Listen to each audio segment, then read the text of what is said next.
My name is Clara. I'm 38 years old and live in a small city apartment with my husband, Daniel. We've been married for 12 years. To anyone looking from the outside, our life appears normal.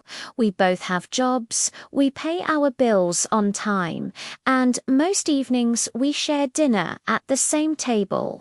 But beneath this ordinary surface, something vital has disappeared from our marriage. We don't argue, but we barely communicate either. Daniel returns home exhausted each evening, drops onto the sofa, and scrolls through his phone while I prepare our meal and tidy the apartment. Our conversations rarely extend beyond work updates, financial concerns, or comments about the weather. At night, we share the same bed, yet the emotional distance between us makes me feel completely alone. Every morning, I stop at a small cafe near our building. It's a quiet, comfortable place where the same faces appear daily. Office workers grabbing their morning coffee, elderly couples sharing the newspaper, solitary neighbors seeking warmth and company. This is where I first noticed Thomas Hen. He always sits alone by the window, drinking black coffee and reading with careful attention. I noticed the wedding ring on his finger immediately. Something about his expression suggested he carried burdens similar to mine. One morning he opened the door for me, offered a gentle smile, and said, "Good morning." That simple gesture made me feel acknowledged in a way I hadn't experienced in years. After that morning, we began exchanging occasional words. I learned he works in real estate and lives just 2 blocks from my apartment. He's married to a woman named Helen, who he describes as constantly busy. I understood that feeling perfectly. What struck me most was how Thomas actually listened when I spoke. He maintained eye contact during our conversations, something Daniel had stopped doing long ago.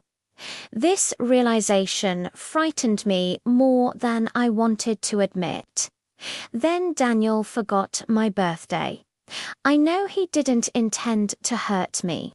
His forgetfulness wasn't malicious, just another sign of how disconnected we'd become. That evening, we ate our meal in complete silence.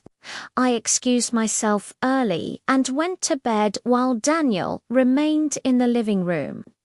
I lay awake, staring at the ceiling, feeling an emptiness that seemed to expand with each passing minute. A few afternoons later, the cafe was unusually crowded. Thomas approached and asked if he could join me at my table. I agreed, and our conversation lasted much longer than our previous brief exchanges. He spoke about feeling invisible in his own home, about being valued only for his paycheck and his ability to handle responsibilities. He laughed while sharing these thoughts, but his eyes revealed genuine sadness.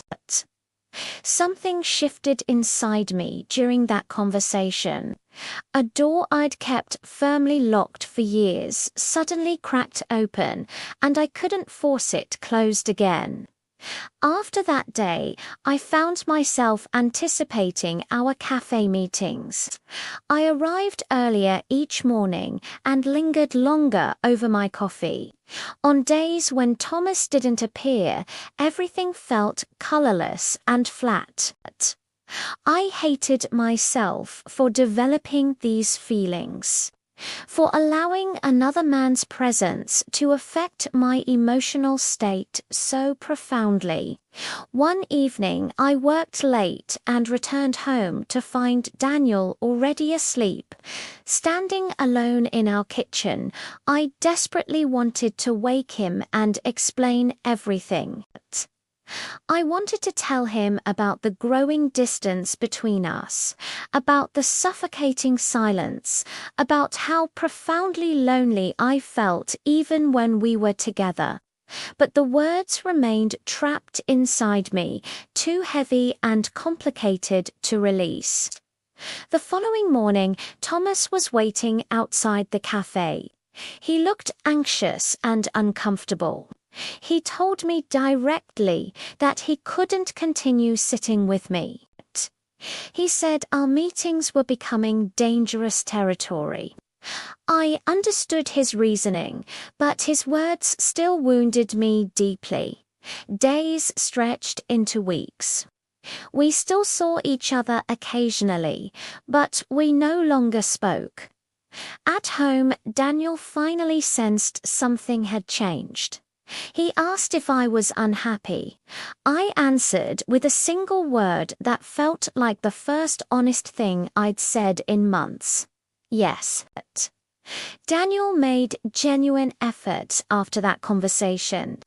He cooked dinner one evening. He asked questions about my day. He reached for my hand while we watched television. But something fundamental had already shifted within me. I realized I didn't simply want attention or small gestures. I needed to feel genuinely wanted, to feel like I mattered as a complete person, not just as someone who fulfilled a role in his life. On a rainy evening, weeks later, I encountered Thomas again. He looked devastated. He told me Helen had moved out, that he felt completely lost and desperate. That particular word echoed in my mind all night, desperate. It captured something I recognized in both of us. That night's sleep wouldn't come. I lay awake thinking about my marriage, about Thomas, about the person I'd become. Gradually, an important truth crystallized. Thomas wasn't an answer to my problems. He was simply a mirror, reflecting back the emptiness I felt, showing me what was missing rather than providing what I needed. The next morning, I didn't go to the cafe. Instead, I stayed home and waited for Daniel to return from work. When he walked through the door, I told him the truth. Not about Thomas specifically, but about the crushing loneliness I'd been carrying. We sat together in silence for what felt like hours. Then Daniel began to cry. I'd never seen tears on his face before, and something about witnessing his pain made everything feel more real and more possible simultaneously. We're still together now. Some days feel better than others. I honestly don't know how this story will end, or whether we'll find our way back to each other completely. But something has changed that matters more than certainty. We're both awake now. We're both aware of what we nearly lost and what we still might save. And sometimes that awareness, that willingness to face uncomfortable truths together, is the hardest and most courageous part of marriage.